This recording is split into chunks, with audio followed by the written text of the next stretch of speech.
Hi, this is Stephanie Miller from The Stephanie Miller Show. Please enjoy this exclusive clip from my show on Political Voices Network. Make his life miserable, sue him all the time, keep him in court, and let him spend a fortune. It's a hoax. It's a scam. It's a political witch hunt. That case was a scam. But every single one of these cases that I'm mentioning, they're all hoaxes and scams. The case is a disgrace. Should have never been brought. Should have never been brought. This is the weaponization of justice at a level that nobody's ever seen in this country before. We've never seen it. And I think I ramble. Yeah. He makes me sound super smart, super wicked smart. In the proceeding, the judges did not like his lawyer's arguments because he actually threw them under the bus, right. too. I mean, watching Alina Habba just look down and then come out forcefully for women, you know, you need to support Donald Trump because he's not the adjudicated rapist. Right. That he is adjudicated a rapist, I can say that. It's not alleged. It has been done. The questions were skeptical of one of the former president's appeal, specifically whether the evidence he was contesting, the admission of it all, the first of the trials, in fact, it was inappropriately admitted. Even if it was, would that have changed the outcome of the case? Rubin pointed out, I'm sorry, Lisa Rubin is who I'm quoting here. She pointed out three pieces of evidence that Trump's lawyers used to argue the appeal. There were two witnesses who alleged they were sexually assaulted by Trump, Jessica Leeds and Natasha Stoyanov. Uh-huh. The third was the infamous Access Hollywood tape where he said on a hot microphone that he could grab women because he was a celebrity. E. Jean's lawyer, Robbie Kaplan, explained that even if they remove the accusations by Leeds and Stoyanov, the tape is still an admission of liability because he said it on tape. We all heard it. Yep. Remember? Mm-hmm. And that's when Russia released the DNC emails. It should probably be understood that to be a confession by the former president, Rubin cited reading the statements, that's a confession, even though it's not a confession of a particular instance. The jury could understand that he's admitting it. And when asked about it, he doubled down on it, and she says that makes a jury verdict bulletproof. He was convicted. He did it. And he owes her, what, $80 million? $11 billion. I want her to I look forward to her getting that money and donating it to wherever. And I want her to get even more money every time he opens his stupid mouth about her. Like this week. Yeah. On Friday. Exactly. He went again, so let's keep suing him. Sure. Keep doing it. I want him to keep paying more money. Well, he's not paying it. I want him to owe more money to her. There you go. I want her to get more money every time. Every time. It's like with Rudy Giuliani finally shut his pie hole when it came to Ruby and Shay. Miss Ruby, yeah. Yeah, he finally went, ooh, I should probably stop talking. Yeah. Because I owe a lot of money. Right. And he's drunk. Well, allegedly. I don't know how alleged it is. I'm not sure it's that alleged. But Governor Walz, he's an emotional support vice presidential candidate. Yeah. He's just, Jesse Waters said over the weekend that women don't like Governor Walz. Hi. Yeah. This one does. A lot of us do. He is the guy that you can trust. He's not creepy like some people want to say he is, which he is not at all. He doesn't give that vibe to me one bit. Not even a little bit. Jesse Waters gives me more creepy vibe. Absolutely. I think he gives his mother creepy vibe. Yeah. For Jesse Waters to say women don't like that kind of masculinity, I don't know what women you're talking to, buddy. He's somebody that a woman and a girl can trust that is not going to be creepy. Yep. And that's a thing. It's something that women grow up knowing, like stay away from that guy, but that guy's okay. We learn it at a young age, unfortunately, and hopefully more and more boys are being raised better than the men that of my age group. Because we shouldn't have to be creeped out by each other. We should be able to walk down the street. Right.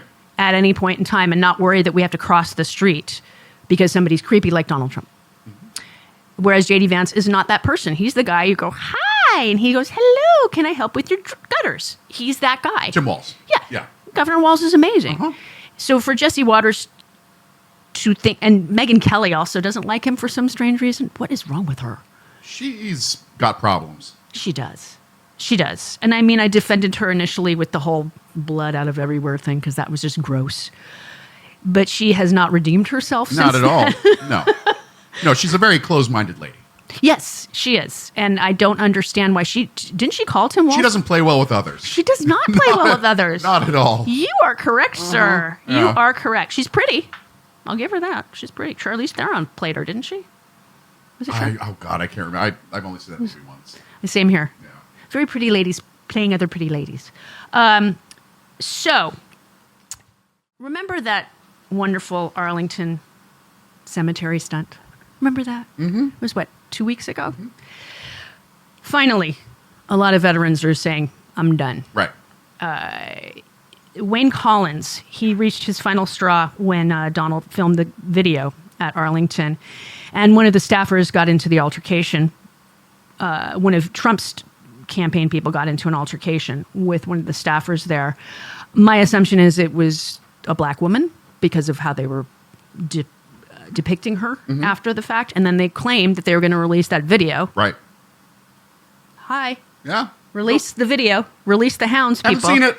And so this Wayne Collins, who is a veteran, he said, I don't think he was respectful, and that's because fundamentally I don't think he has respect for the military. You are spot on.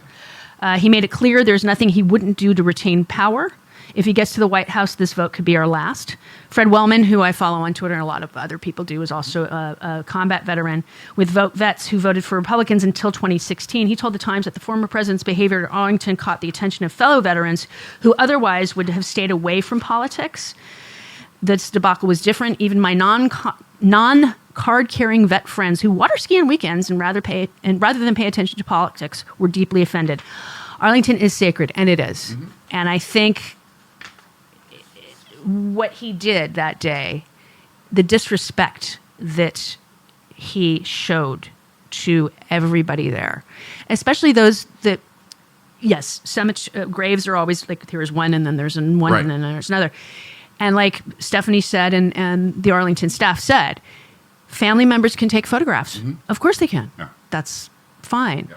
But the staffers usually do it for you to make sure that nobody else's grave is in that shot because that person's family, that person's family may not want their photograph in your possession. So there are rules, and for Donald Trump and his goons to have disrespected not only Arlington Cemetery as a whole, but the families that were there that were also photographed that did not give permission. Okay. Is disgusting to me. And the staffer, apparently, Justin Caporale, Caporale? Sure. He apparently was the person involved in the altercation between the Arlington staffer and he was the guy on Trump's team. He verbally abused the woman, and along with Michael Prickard, I'm not reading that right, Picard, who also pushed the woman aside. So there was physical and verbal abuse on this woman. Caporale he's comparing himself to a Sopranos character, Polly. I'm not going to try to pronounce it. Who was known as Polly Walnuts. He was a chief henchman of Tony Soprano's mafia family. And so this guy's literally comparing himself to a mafioso. Right. And he thinks that's a cool thing. Okay, there are mafiosos are criminals. And there are anti-heroes that people love, obviously. Yeah. But they're fake. Okay? He's not a real person. And you're comparing yourself to somebody that, were that person to be a real person, would be an awful human being. And to think that that's a good thing to compare yourself to, this is what you know about Donald Trump and his people. So it gets to me that people like that person and the other staffer on Donald's side are treated in any sort of regard by anybody. I do not understand it. I'm glad he's starting to get exposed. There's no denying it. The vibes are really good right now. But vibes alone won't save our democracy. We need votes. At the Grassroots Democrats HQ, we know what it takes to win elections. Knocking doors, making calls, sending texts, and writing postcards. If we're going to elect Kamala Harris and Tim Walz and give them the Democratic Congress to pass their agenda, then we need to roll up our sleeves and talk to a record number of voters between now and November 5th. But let's be clear, we can't do it without you. So, are you ready to work? This is a fight for freedom and our future, and everything is at stake. Don't wake up on November 6th wishing you had done more. Join us. Go to grassrootsdems.org today to sign up to volunteer, and let's go win this thing.